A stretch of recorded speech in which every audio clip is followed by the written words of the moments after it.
I know Jay said something about the invitation and the length of the invitation, but my hearing aid went out about then, so I don't know what he said.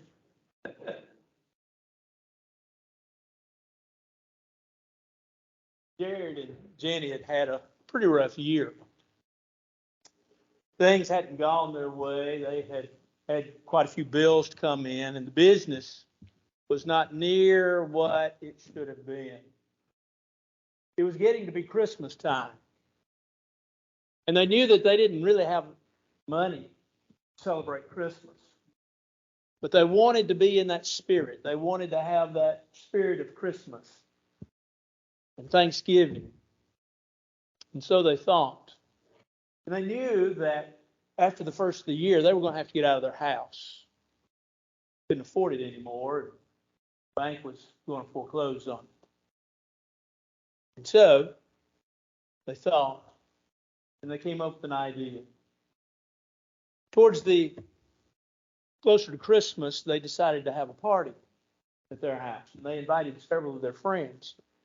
And their friends knew that they had gone through this year of turmoil and this year of loss and not having anything. They just wondered, how are they going to afford this party and how are they affording Christmas? And when they got there, they found a tree, a Christmas tree. It looked like Charlie Brown's Christmas tree. It had one string of lights on it. It was fairly dilapidated. But on seemingly each branch, there was a rolled up piece of paper. And so everyone that was a guest there wondered what was going on. Until when everyone got there, and then Jared and Jenny shared the news about their tree. They said, things have been rough this year and financially, bad shape. But we decided we wanted to have Christmas and we wanted to celebrate, and so we did. And so on each branch, you see a rolled up piece of paper. And they said, yeah. And they said, each rolled up piece of paper has a blessing that we've written down that we've received from God this year. And so we're thanking God for everything we can remember that's happened this year that we have considered a blessing. And as you see, the tree is full. We have been blessed. It reminds us of several things. It reminds us, first of all, that a lot of it is attitude, right?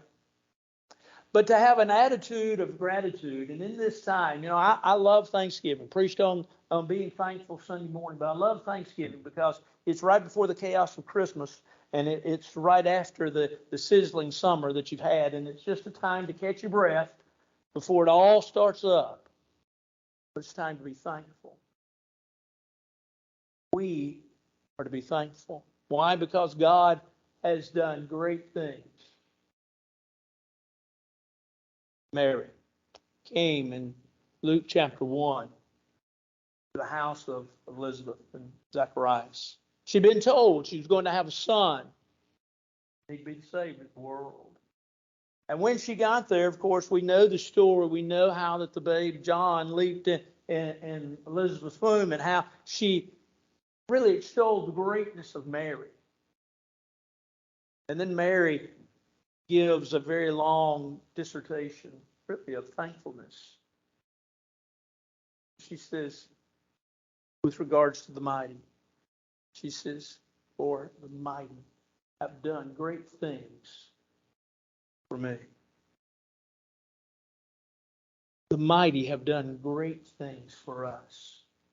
Individually, we can all look back this year and say, oh, here's where we were blessed, and here's where we were blessed, and here's where we were blessed, and here's where we were blessed.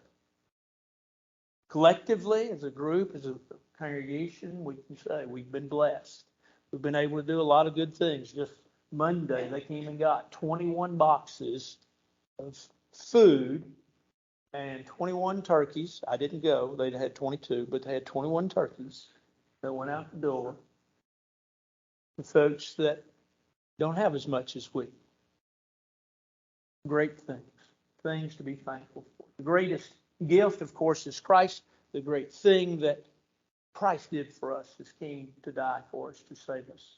And while we should always have 365 days out of the year, not just one, but 365 days of gratitude.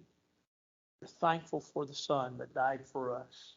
So this evening, if you need to avail yourself of the salvation that He offers by becoming a New Testament child of God, or by rededicating your life, once you come, on together we stand and sing.